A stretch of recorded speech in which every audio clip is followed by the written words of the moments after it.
or the Inspire. They're just annoying. They are. They're really annoying. It's like stepping in a pile of dog poop. You're like, this doesn't affect my life, but it's just annoying. This is Empty Wallets. My name is Gabe. That is Christopher. And today we're talking about Nurgle. Papa Nurgle. And all his stinkies. And his stinkies. His stinkies are stinky. No, they're bad. Yeah, it's like stinkying a stinky. Imagine the worst BO you've ever smelled in your entire life. Done. And then you took a hot dump on it.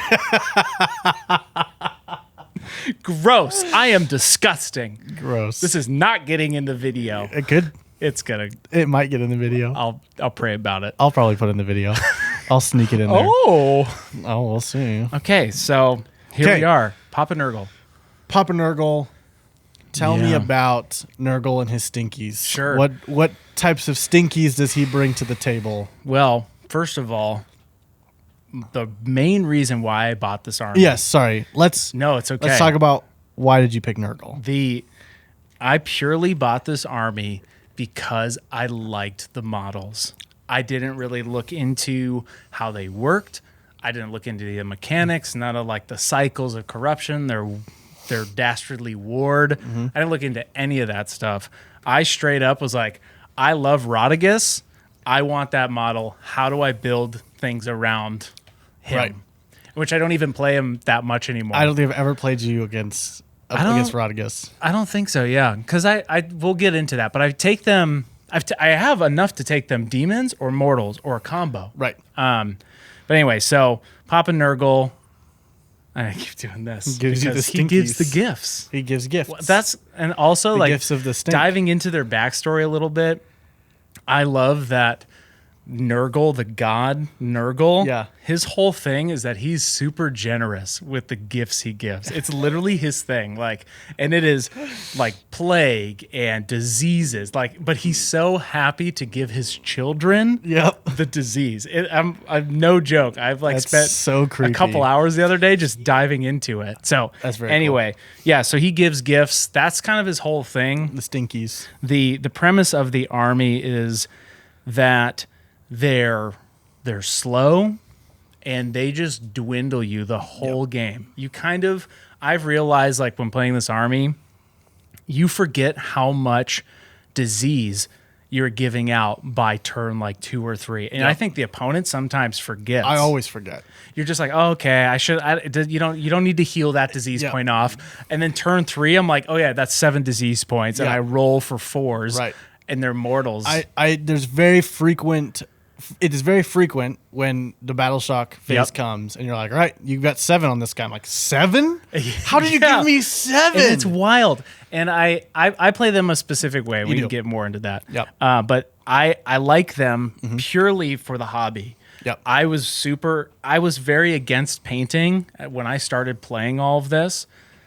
But then I got super into painting and I'm like, ooh, I'm going to start with Nurgle. They're a little easier. They're a little bit more forgiving because... They're gross. They're icky.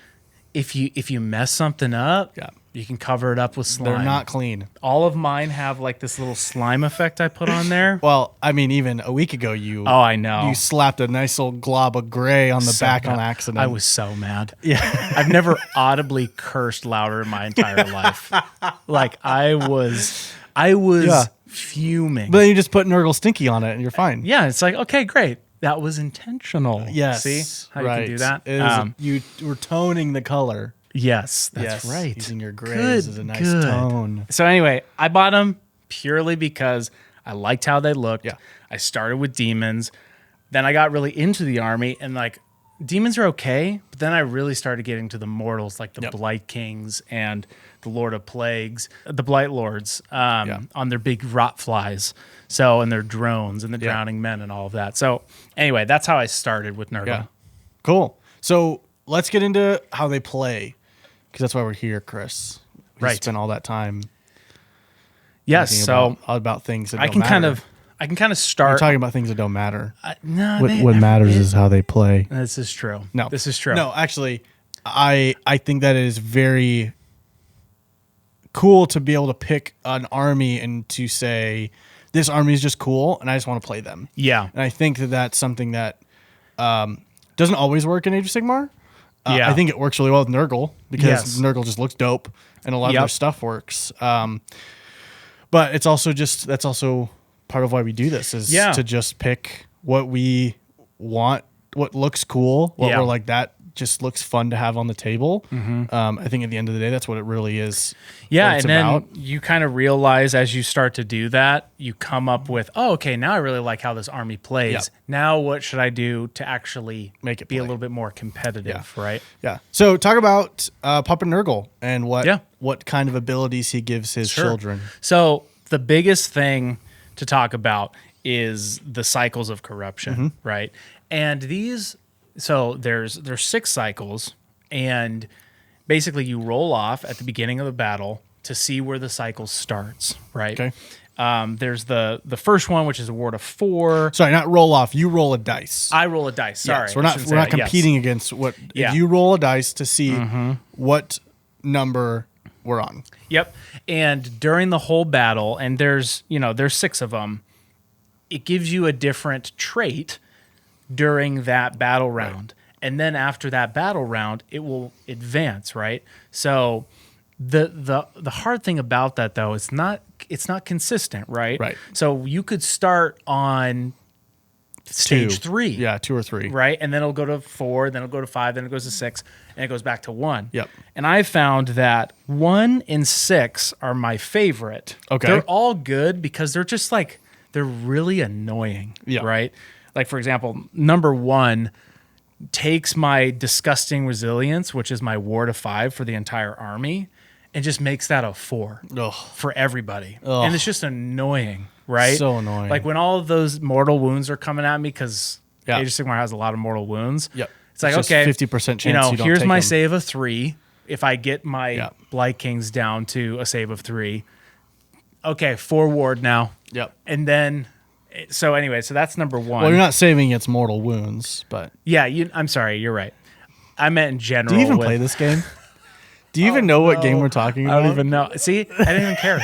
I just want the models. I just buy the models. Right. And but still, high saves, high wards, that's nasty. Yes, and then... I'll get more into contagion points too. Yeah. But basically it cycles through, and I don't need to go through all the cycles. Yeah. There's one that makes it so that your enemy can't pile in. Yeah. One of them is you can't receive heroic actions or rally or the inspire. They're just annoying. They are. They're really annoying. It's like stepping in a pile of dog poop. You're like, this doesn't affect my life, but it's just annoying. You Yeah. And know? the pile in one is actually quite really annoying, and that's number 5. I didn't realize how annoying it would be to not get a heroic action. That's very annoying. If you don't get your little extra command ability, that kind of or sucks. it's like you don't get Finest Hour when you need it, or It you don't sucks. get your war scroll, like your faction heroic action. Anyways. My favorite is when it starts on 5 or 6. Yeah. Typically 6, where my disease points I get to add a roll to. We'll get more into that. I know I'm kind of jumping ahead, but the cycle is where everything kind of starts, right? And it's random. It's random to start. It starts at a random spot, and then you can plan ahead based on where you're at. And there is I think it's a command trait. Yes, it is a command trait where it's called Grandfather's Blessing, where I can decide to advance it forward 1. That's it. Yeah, you can advance it forward if you need to, which that's nice. Like then you can kind of control it. It's once per battle, so it's hit or miss. But anyway, so everything kind of stems there, right? Okay. And then they have some basic rules for the entire army. Yep. And the thing I'll say about Nurgle is that they're actually relatively basic to play. Yeah. Like they have very basic rules, which is awesome, right? So I'll start with disease points. Okay. Because I know that's kind of that's the big thing. Right. So that's the slow burn. Yes. So disease points come from your units. Okay. Right. So at the end of the movement phase, if somebody's within 3 inches of me, or of a Nurgle unit, that opposing unit, that enemy unit, will take 1 disease point. Yep. And that's at the end of the movement phase. Yep. And that's the movement phase. So just the movement phase. Yep, any movement phase. Any movement phase. Then, at the end of the combat phase, that same thing happens. And then, at the start of the battle shock phase, that's when I start rolling. Yep. Right? So let's say your unit has...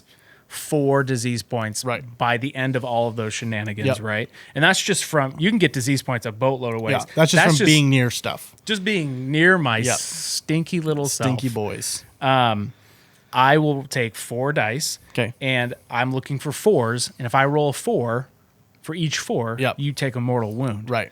And Cycle of Corruption 6 makes that roll of 4 to a 3. Oof. So if you have 7 disease points, you can't go over 7. Yep. Right? That's a max. Right. That's your max. Yeah. If you, dude, if I'm rolling 3s on cycle 6 and you have 7, that's a lot of mortal wounds just to take for, I did no work besides just be near you. Yep.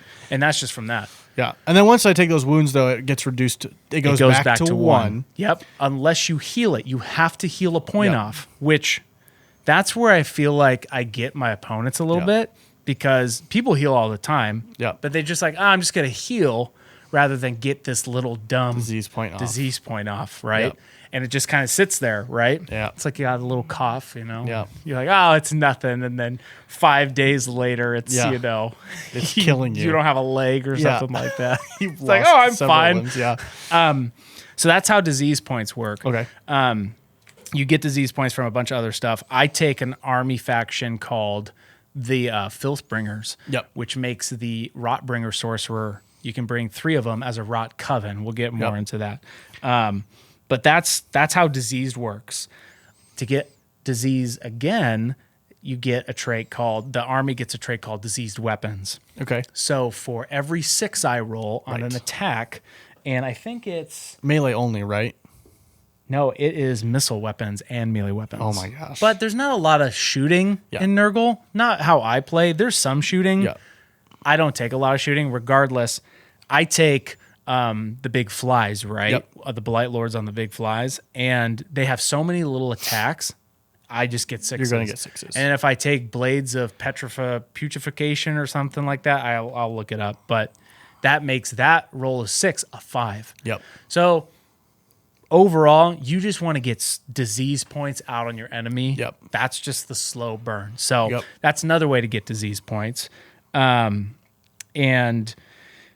anyway, so I already described how to heal them. You got to heal 1 point for every disease point you have. Yeah. So if I were to do like the heroic action to heal, and I was able to heal 2 wounds, I would have to choose one of those points. Yes. To remove get rid of that disease. A disease point. So if you had 7... but I have to do 1 point for every counter, right? So if I was at 5, I wouldn't be at the hero phase because at that point... yeah. But if you're at a different phase where you're healing, if you had 5 points, you'd have to heal 5. Yeah. And most of the healing I've found comes in the hero phase anyway. Yeah. So you're just typically getting rid of that 1. Yep. Rarely, unless I take my Filthbringers, and depending on how that works, right? Rarely do you have a whole lot of disease at the very beginning of the hero phase. Yeah. You know, it's not as strong, but after disease, that's kind of like their big thing besides their disgusting resilience. Awesome. Dumb. Super basic, but it's enough to be super scary because seriously, if you're just sitting there with a ward of 5 the entire thinking, right? So you have a ward of 5, it's dumb. Yeah. Also in the hero phase, everybody gets to just heal 1 mortal wound. Oh, God. Wow. Sorry. You're doing really good on these words. I'm sorry. I'm a little stinky. Anyway, you just get to heal 1 wound. Everybody does. And if they're near a locus of fecundity, if you're near 1, you get to heal D3. So you said it right. I did say it. Okay. Right. So going back to it, everybody gets to heal 1 in the hero phase. Now, if you're within 14 inches, and I'm making sure if it's wholly... no, it's just within. If you're within 14 inches of a locus of fecundity, which is a great unclean one, Festus the Leech Lord, Slimex, the big snail dude, or the Glotkin, you get to heal D3. Dang. Which is dope. That's really nice. So basically, there's a lot of these really simple rules that they have that just make them, for better or for worse, stinky.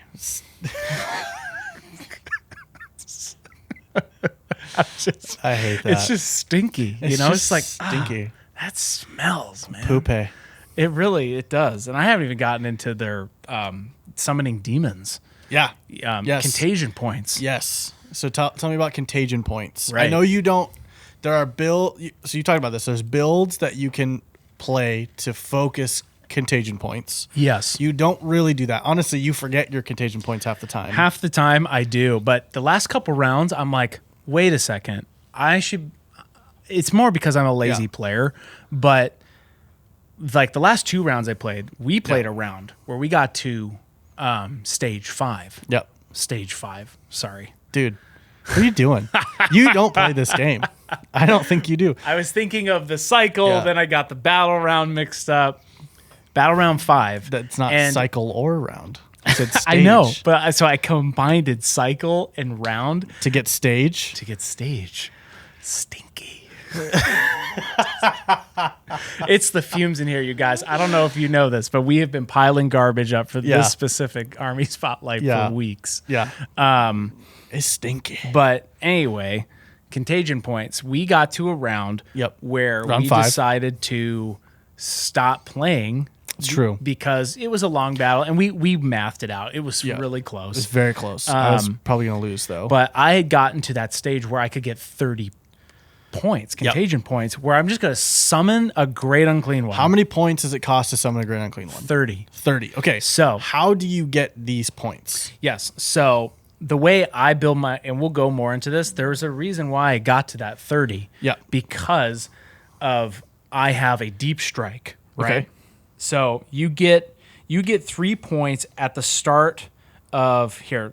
Let me read this really quick in my mind so then I can really explain it. You have 10 seconds. So I don't. You have 10 seconds to read. Starting now. 9, 8, 7, 6, 5, 4, 3. That fourth one. That 4 was not a 4. Anyway, so at the start of your hero phase, you receive 3 points. Okay. Regardless, right? Well, no, not technically. You receive 3 points if there are units wholly within your territory. Okay. Right. So if your units are wholly within your territory. Okay. And then 3 CP if there are any friendly Nurgle units. CP as in contagion points, not command points. Yes, which is very confusing. It is very confusing. Does it say CP on there? It does say CP. That's stinky.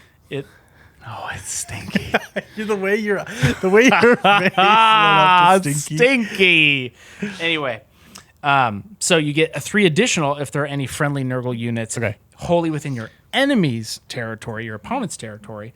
Then you receive CP for a territory if there are no enemy models in that territory. You receive an extra CP. Contagion point. Right. Yep. So I wasn't even counting that on our last battle. But so you get a lot. But then, if you got one of these little stinky gnarl maws right here, stinky. Yeah. This one actually looks like a pile of poop. It does. It looks like a poop tree. That's kind of what it is. Then you get an extra one. Okay. There are armies. Slimex, he can put another one on there. You can plant more if you use CP, but anyway, so... Okay, so you can plant more of those gnarl roots to keep getting... You can, but it spends 9 points to do that. So that's not really going to work. I get an extra point here and there for that, but I'm making sure this is all right here. So there's ways to build towards... There are ways. And then build there on are contagion points. Yes, and then Cycle of Corruption, I think it's number 2 or 3. It is number 3.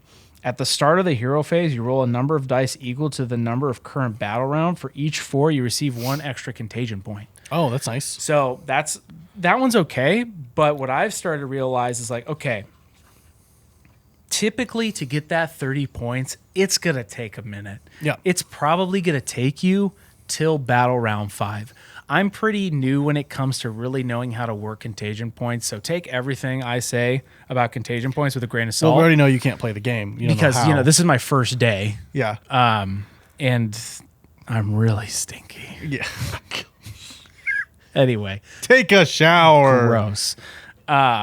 Anyway, so by then, if you're at battle round 5 and there's a great unclean one that just comes out of nowhere and you have to summon them from the Gnarlmaws, still, you could get, and there's other ones you can do, which one of the best ones is Sloppity Bile Piper if you're taking demons, because just in general, I'm going way off track here, but once we get to talking about units, if you're taking a demon army, Sloppity Bile Piper is a must bring. Yep. Like you don't have a choice almost. Yep. You should bring him, and you can summon him for 7 contagion points. 7? 7. Dang.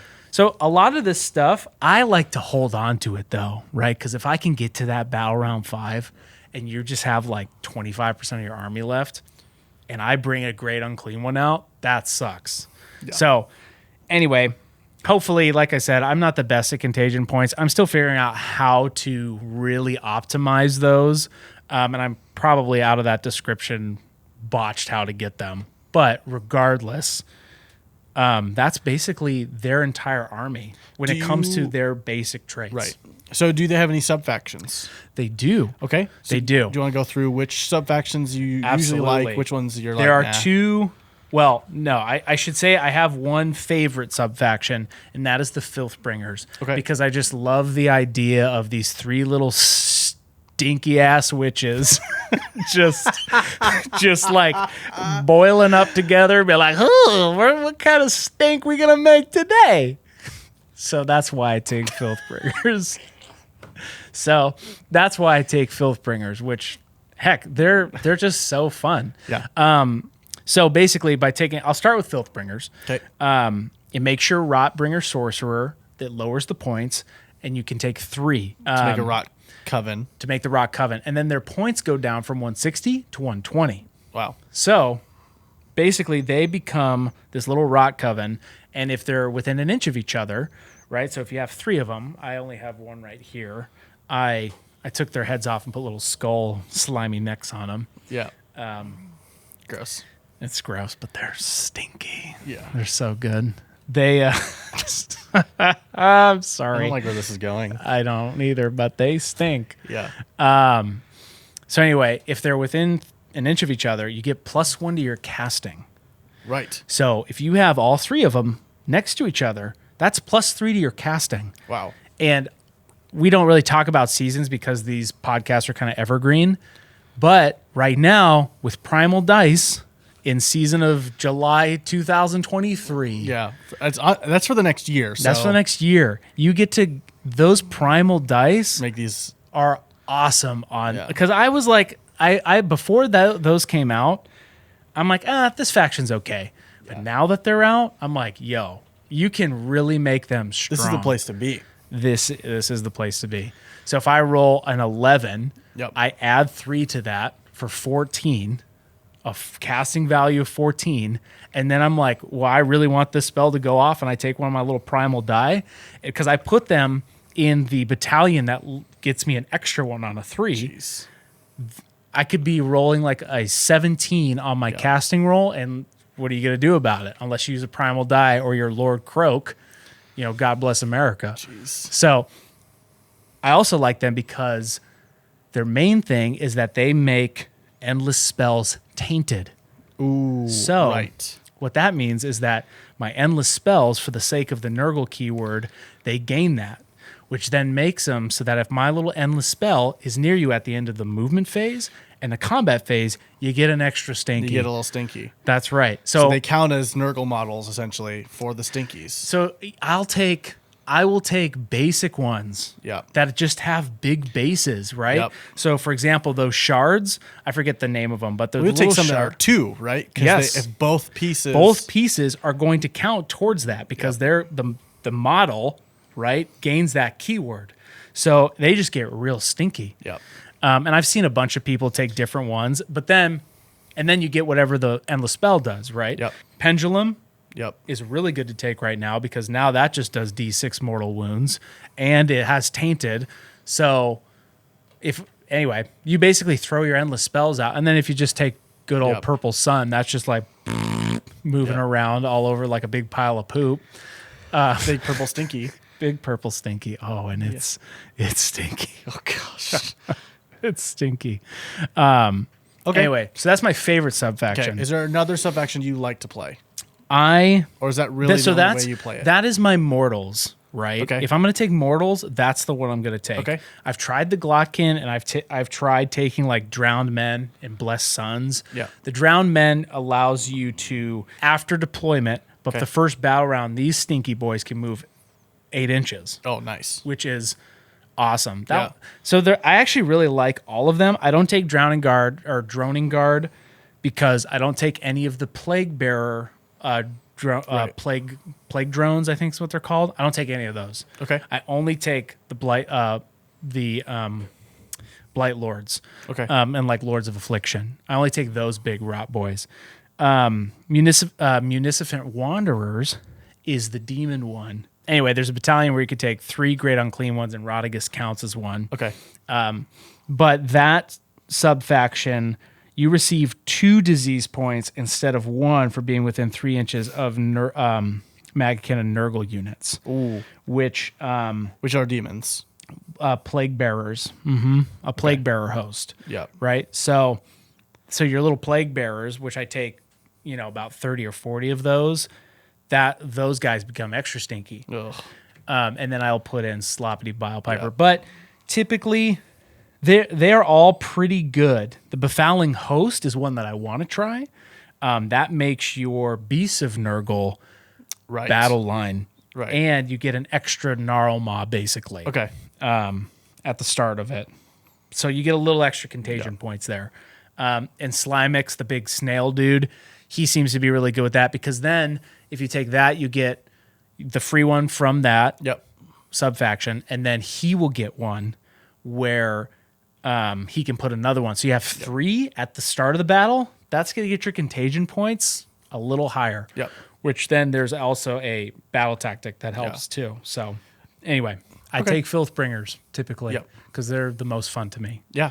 So you've already talked about the Narma, your faction terrain, and then you are a wizard army. The Harbinger of Decay is a priest. The Harbinger. stinky, I'm calling him the Stinky Nazgul. Yep. He Stinky Nazgul. He is now a priest. And he has some really cool he has some cool prayers. Okay. I don't have any endless spells or anything like that. No endless spells. No endless spells. Okay. So we've just got faction terrain. What else does your faction terrain do before we get into your Harbinger? It's Contagion. mainly there if you're near it, yes, it's going to give you a stinky. Yeah. Right. But it also gives you contagion points, right? So if you're taking Befouling Host, you could get an extra one, and then if you take Slimix, you can get another one from there. You could get 3 contagion points just from that, and that Befouling Host makes your Beast of Nurgle battle line, so you can just keep. I mean, I think you can actually summon, if I'm not mistaken. Yeah, you can summon a Beast of Nurgle for 10 more points. Oh wow! So probably by turn 2, I could get another Beast of Nurgle coming out of one of those Gnarl Maws. Yep. Plus, there's a battle tactic that if one is in your enemy territory and there's like nobody near it, we can read that once I get there. But yeah, so anyway, that's what the faction terrain does. It's impassable. It's stinky. So your Harbinger has prayers, and that's just on the War Scroll, right? He just is a priest. He just gains a keyword of priest. So okay, so he doesn't have any prayers on his War Scroll? He does. Okay, he does. He does. That's why I wanted to bring it up. It's called the Omen of Decay. Right. Okay. Subtract the current battle round number from the unit's bravery characteristic until the next hero phase. Dang. Now, I used that on Philip's Cruel Boys on his little gut rippers. Yeah. And it was round 3. And they had a bravery of 3, or I think they had a bravery of 6 or 7, and then I reduced that by 3. Yeah. And then if you kill 5 of them, they're running for the hills. Yeah. Which that's really good. Yeah. And then he also comes with either a scythe or a doomsday bell, or whatever they're called. Okay. The scythe is okay, but I bring him in my mortals list because also that's currently probably my favorite model in Age of Sigmar. Yeah. It just looks cool because when I see a model, I instantly come up with that theme, and I'm like, Stinky Nazgul, like instantaneously. He's going to be a I'm excited for you to pay a very talented studio painter to paint this thing like a Nazgul, and then you're just going to go, slime, and just dump a bunch of crap on top of it. Oh, it's so bad. But that's okay. That dude, Stinky Nazgul, Yep. He's great. Anyway, so I kind of sidetracked there. No, that's great. Great. Well, let's go into your enhancements. So command traits, artifacts. Mm-hmm. The one that I take the most is called Overpowering Stench. Okay. Which I like. I just take this regardless, and it's enemies within 7 inches of this general cannot issue commands, and enemy units wholly within 7 of this general cannot receive commands. Right. That's a really good one. That one is just annoying as heck. Yep. And if my Nurgle are slow, but at some point once they get to you, I just debuff you, and that one just really sucks. And that's only for a mortal, though. Mortals and demons have different ones, right? Yep. If I'm taking a demon one, you can give them a little shooting thing, but Overpowering Stench, I almost don't even really want to go super into those. And I'm sure somebody's out there just ripping their hair out and being like, why aren't you taking this one? Yeah. Which I know I'm probably not picking the right one. No, sorry. Let me go back. I know there are a bunch of options out there. This one I've just found to be really annoying. Yeah. So Overpowering Stench is the way I go. Cool. So then what about your artifacts? With Overpowering Stench, I give the Split Thorn Helm to my little hero. Typically, I take my Lord of Plagues as my general. That just gives you a disgusting resilience of 4 all the time. Oh, wow. So he just has a ward of 4. Wow. So ward of 4, and he debuffs you, so you can't receive or send command point. And if I'm taking Nurgle demons, right, then I will take the Witherstaff, which is add 1 to disease rolls for enemy units that are within 7 inches of the bearer, which is awesome on cycle number 6. Because then if you're within there, it's on a 2. So if you have 7 disease points and I have the Witherstaff with a demon hero, it's 2 up. That really sucks. Wow. The Endless Gift makes it that you're treated as a Locus of Fecundity. Okay. That's a really good one. Healing thing. Yep. The Tomb of the Thousand Poxes gives you the option to give a hero the Gift of Disease spell, which is really good. We'll get into that once we get into spells. Spells on Nurgle are really good, I feel like.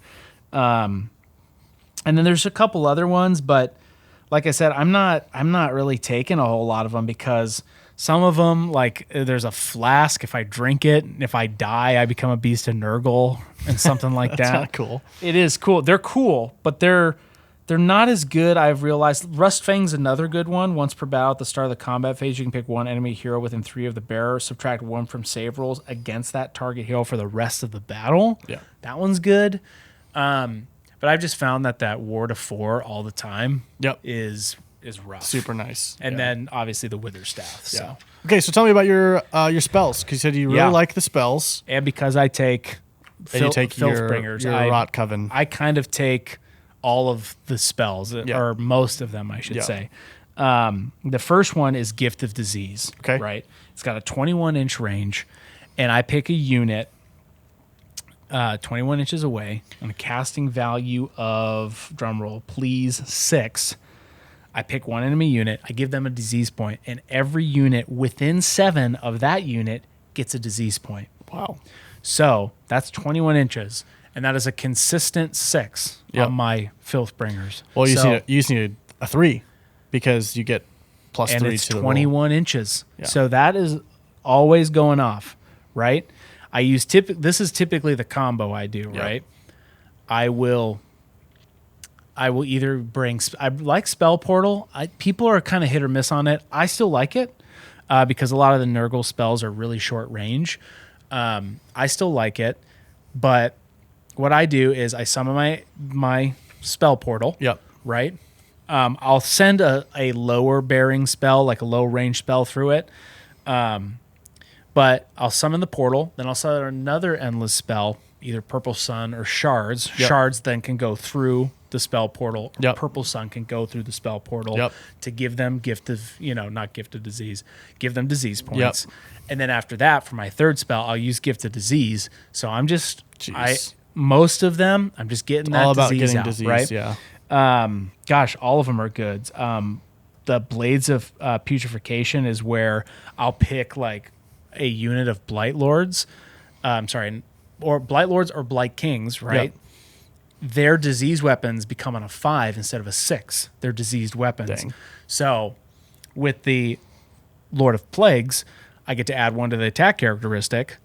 Dang. Give that to them. It's 3s over 3s minus 1 rend, 1 damage each, right? That's 30 attacks. Ugh. No, is it 30 attacks? Yeah, because it's 6. Yeah, 6 times 5, that's 30. So 30 attacks, and on 5s, you get disease points. Wow. So you're going to get some 5s in there. Yep.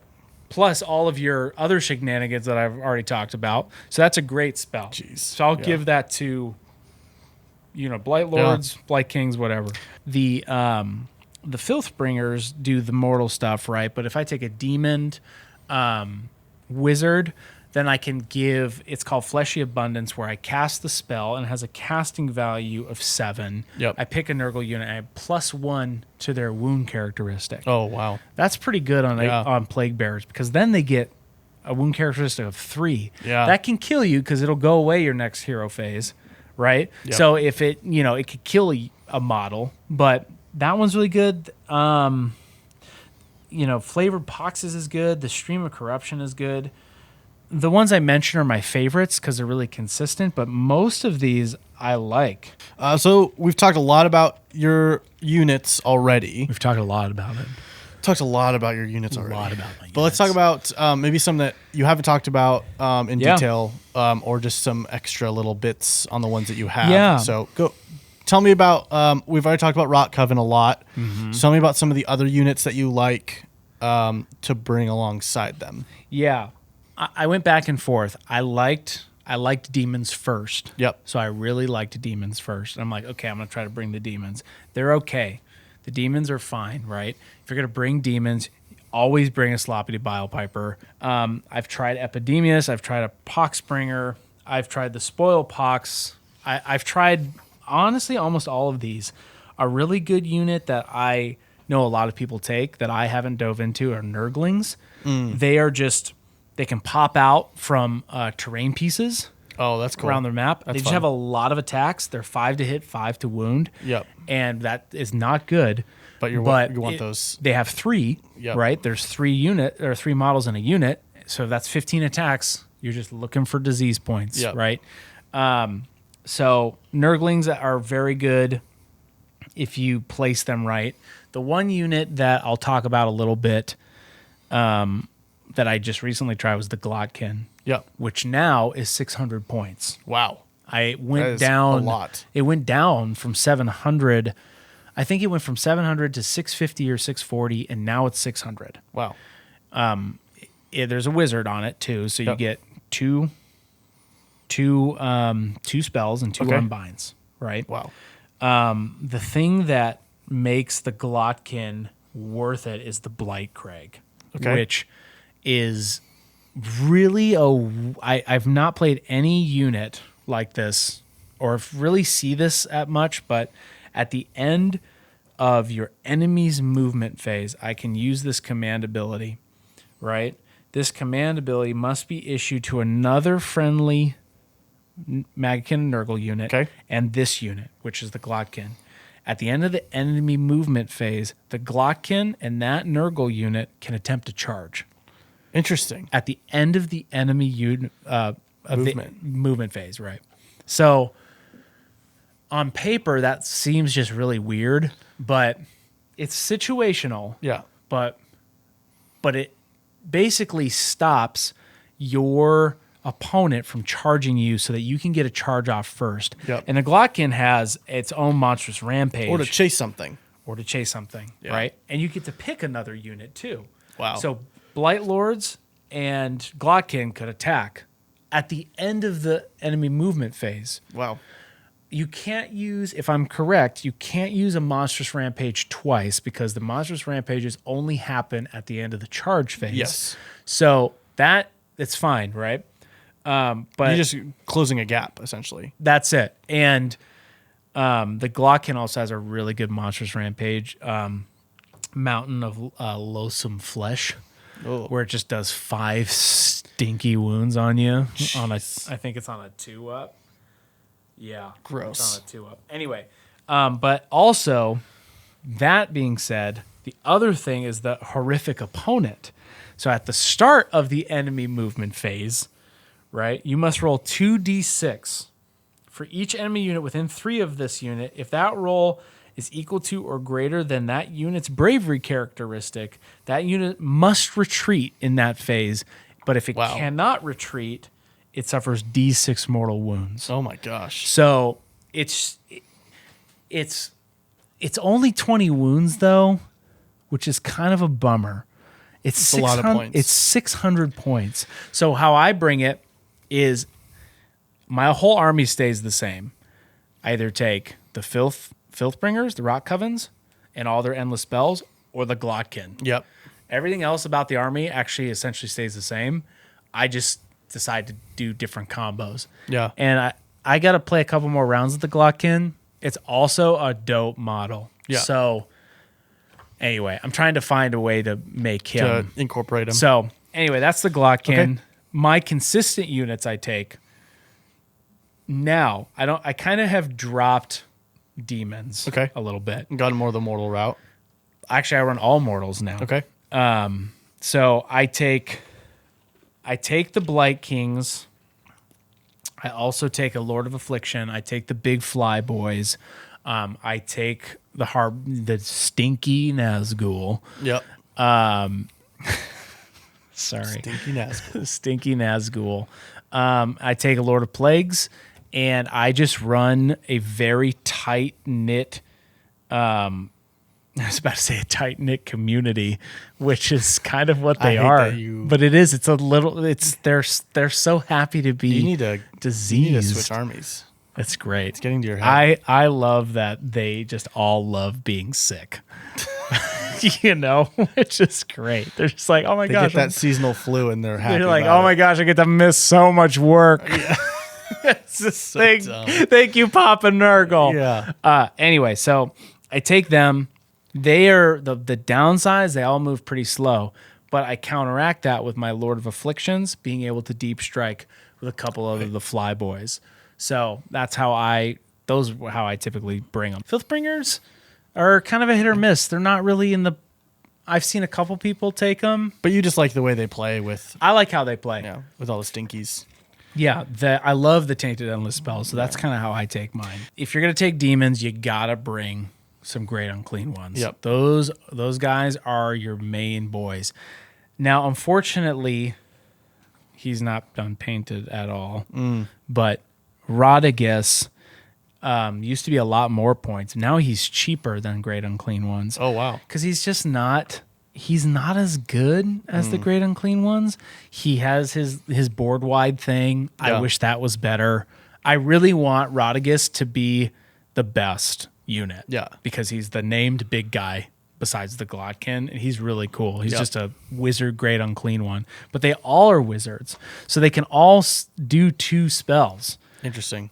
And then if you take this certain, weapon profiles and the great unclean ones, they hit really hard. But then Rodigus has a couple extra wounds. So he has 20, they have 18. And they're just not. Yeah. He's just not worth it. But then I've seen them gradually bring his points down.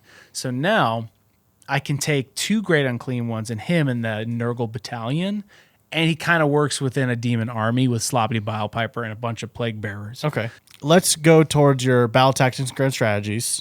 Yeah. Do they have any good battle tactics grand strategies? The one grand strategy that I think that's most worth it is spread rampant disease. Right? When the battle ends, you complete this grand strategy. If every enemy unit on the battlefield has taken at least one disease point. Typically with Filthbringers, that is the case. Yep. I typically, unless they have just a boatload of units on there, I typically do that. Yep. Regardless, right? So that one I would take. There's the 10 to the Garden, which is more around the Gnarlmaws, but I'm not super into that one. Yeah. Their battle tactics they're a little tougher, right? Yeah. You complete this battle tactic at the end of the turn if there are more enemy units than friendly units are destroyed during the turn. That's a good one. If I summon a Great Unclean One, that is one. Yep. Which is actually a really good battle round 5. Yep. That's a good end. If I got 30 points, that's an instant battle tactic. Yep. And if he goes on to an objective, that's a really good one. If you're getting to 30 points, if you haven't spent those by then, or if you even get to battle round 5, that's assuming that your battle goes like ours that we had, which I feel like is rare, depending, right? There's another one called Gifts of Nurgle. You complete this battle tactic if all your friendly units that were on the battlefield at the start of this turn inflict at least one